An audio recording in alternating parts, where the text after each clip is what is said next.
இன்றைக்கி என்னோட ஒர்க் இப்போது டேபிள் க்ளீன் பண்ணியிருக்கேன். ஏன் டேபிள் க்ளீன் பண்ணியிருக்கேன்னா, எங்கள் டிசைனரோட வேலை இருக்குது. எங்கள் டிசைனர் ஒர்க் எப்படின்னா, மீட்டர் கணக்கில் துணி இருக்கும். அதை அளக்கணும். அளந்துட்டு கட்டிங் பண்ண டேபிள் பத்தவே பத்தாது. ஒரு ஃபாரின் ஆர்டராக எங்கள் டிசைனர் சொன்னாங்க.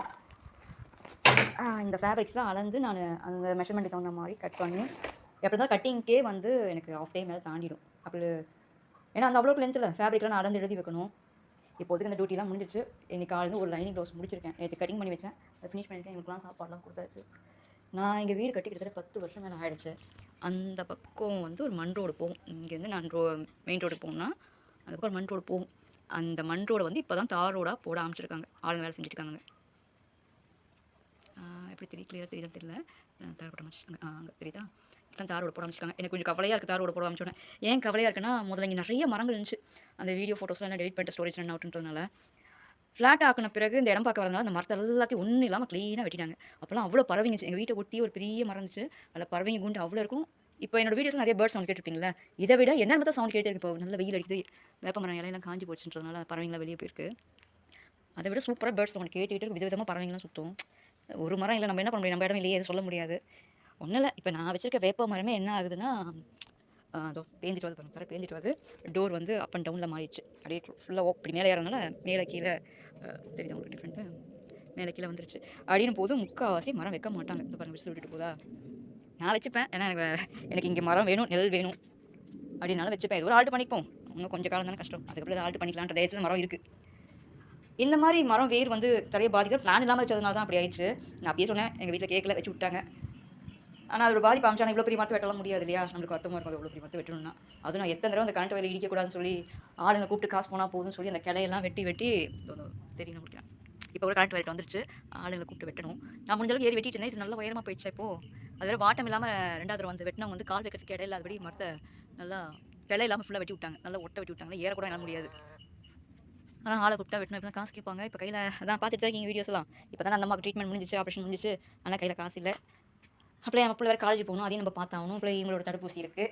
அதுபோல் ஃபைனான்ஸ் ரொம்ப பிரச்சனையாக இருக்கனால நான் அந்த மரம் வெட்டுறது வந்து ஸ்டாப்பில் இருக்கு. ஆனால் வெட்டி தான் ஆகணும், வேறு ஆப்ஷனே இல்லை. கிளை ஒரு சைஸ் பண்ணி வேறு இருக்கிற அளவுக்கு அந்த டியூட்டி நான் தான் பார்த்தாகணும். இப்போ எதுக்கு நான் சொல்ல வந்தேன்னா, இப்போ ரோடு போட்டாங்கன்னு வச்சுக்கோங்களேன், நிறைய வீடு இப்போ அந்த பக்கம் லேண்ட் வாங்கி வீடை கட்டி சேல்ஸ் பண்ணுறது கட்டிட்டு இருக்காங்க. ஆளுங்க போயிட்டு வந்துட்டு இருக்காங்க. இன்னும் இந்த பக்கம் ஃப்ளாட்டில் தான் எதுவும் அந்தளவுக்கு இம்ப்ரூவ்மெண்ட் இல்லை. அந்த ரோடும் போட்டாங்கன்னா நிச்சயம் இந்த ஃப்ளாட்டும் சேல்ஸ் ஆக ஆரம்பிச்சிடும், வீடு கட்ட ஆரம்பிச்சிடுவாங்க. வீடு கட்டிட்டாங்கன்னா கொஞ்சம் அந்த பசுமையும் காணாமல் போயிடும். நிச்சயம் வீட்டில் மரம் வளர்க்க மாட்டாங்க. நிறைய பேர் மரமே வளர்க்க மாட்டாங்க. எல்லாம் வச்சான சின்ன சின்ன மரமாக வைப்பாங்க, இல்லைன்னா அழகு செடியாக வைப்பாங்க. தவிர இந்த இயற்கையாக வளர்கிற மரங்களை வைக்க மாட்டாங்க, எடுத்துருவாங்க. ஏதோ ஒன்று தப்பி தவிர இந்த மலைக்கு முளைச்சா கூட வெட்டி எடுத்துருவாங்க. அப்படின் போது இந்த மரத்துக்கு கூட என்னால் கன்ஃபார்மாக சொல்ல முடியாது. ரோடு போகிறேன் இடிக்குது மரம் எடுத்தான் ஆகும் அப்படின்ட்டாலும் எடுத்துருவாங்க. நம்ம சொந்த இடமா வந்து இடத்துக்குள்ள மரம் வச்சிருந்தா பரவாயில்ல, ரோடு மேலே இருக்குது. வீட்டுக்குள்ளே மரம் நான் வச்சிருக்கேன். அது வந்து வேறு அங்களுக்கு படராது. எங்கள் வீட்டுக்காருக்கு போகும்போது நான் சொன்னேன் பாடுறேன், வேறு ரொம்ப இதுவாக இல்லை, அதுபடி பார்த்து வைங்க, நம்மளுக்கு யூஸ் ஆகிற மாதிரி வைங்கன்னு சொன்னாலும் நெல்லிக்காய் மரம் கொய்யா மரம் காஞ்சி போச்சு, வேறு ஏதோ பிரச்சனையாகி காஞ்சி போச்சு. ஏன்னா மண்ணு உரம் வளர்ந்தாங்க. எங்கள் வீட்டுக்கார ஒரேடியாக நிறைய மரம் வச்சு விட்டாருங்க. இதுதான் எங்கள் வீட்டுக்கார ஆசையாக வச்சது. அவருக்கு பிடிக்கும், எனக்கும் பிடிக்கும். ஆனால் அவருக்கு ரொம்ப பிடிக்கும். நான் என்ன சொல்லுவேன்னா, பிளான் பண்ணி கிளைகள்லாம் இடிக்காத மாதிரி வைக்கணும்னு. இந்த மாதிரி கிளைலாம் நான் தான் வெட்டி விட்டேன்.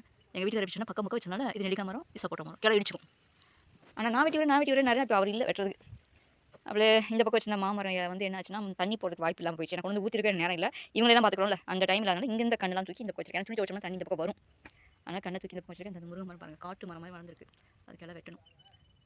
இதெல்லாம் வீடுக்கு பக்கத்தில் கட்டிட்டாங்கன்னா நிச்சயம் இந்த கிளை அங்கே போதும். அப்போ செங்குத்து பறவை ஓட்டாலே நம்ம கிளை மறைக்குது. செங்குத்துன்றது ஒரு மாதிரி ப்ரௌன் பிளாக் அண்டில் இருக்கும்.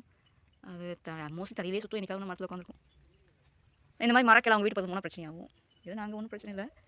இதெல்லாம் நிறைய இடத்துல வீடு கட்டிட்டா அப்படி நம்ம வீட்டில் பயிரெல்லாம் சவுண்ட் விட்டாங்கன்னா வீடே ரெண்டாக போயிடும். அதனாலேயே யாராவது வீடு கட்டினாலும் கொஞ்சம் பயமாகவே இருக்குது. வந்தாங்கன்னா என்ன நைன்னு வாங்க நச்சு வாங்க தெரியாது. ஏற்றுக்கிற மனப்பக்கம் வந்தால் பரவாயில்ல. ஏற்றுக்க முடியாதவங்க தான் முக்கால்வாசி பேர் இருக்காங்க. எதையுமே ஏற்றுக்க மாட்டாங்க. இயற்கையும் ஏற்றுக்க மாட்டாங்க, உயிரினங்களையும் ஏற்றுக்க மாட்டாங்க. அவங்க மட்டும்தான் வாழணும், சொகுசாக வாழணும்னு நினைப்பாங்க. மிச்சவங்க எவ்வளோ நல்லா இருக்காங்களோ அவங்கள மாதிரி நம்ம அப்படியே காப்பி பண்ணிக்கணும் அப்படின்ற என்ன மென்டாலிட்டி தான் அதிகமாக இருக்குது. அதனாலேயே எனக்கு பயமாகவே இருக்குது. ஏன்டா ரோடு போடுறாங்க, ஏன்டா வீடு கட்டுறாங்க, என்ன பண்ணுறது? உண்மையாக கொஞ்சம் வசதி எனக்கு இருந்துச்சுனால இன்னொரு காட்டுக்குள்ளே போய் இவங்களோட இயற்கையாக வாழ்வேன். நம்மளுக்கு வசதி தான் இல்லை. என்னோட ஃபீலை ஷேர் பண்ணேன். ஆக்சுவலி நான் இன்றைக்கி டே என்ன ஒர்க் பண்ண போகலான்னு நினச்சேன். அங்கே ரோடு போட ஆரம்பிச்சோன்னு மனசு பதட்டம் ஆயிடுச்சு. ஐயோ ரோடு போகிறாங்களே, வீடு கட்ட ஆரம்பிச்சுவாங்களே அப்படின்னு கவலையாக போயிடுச்சு.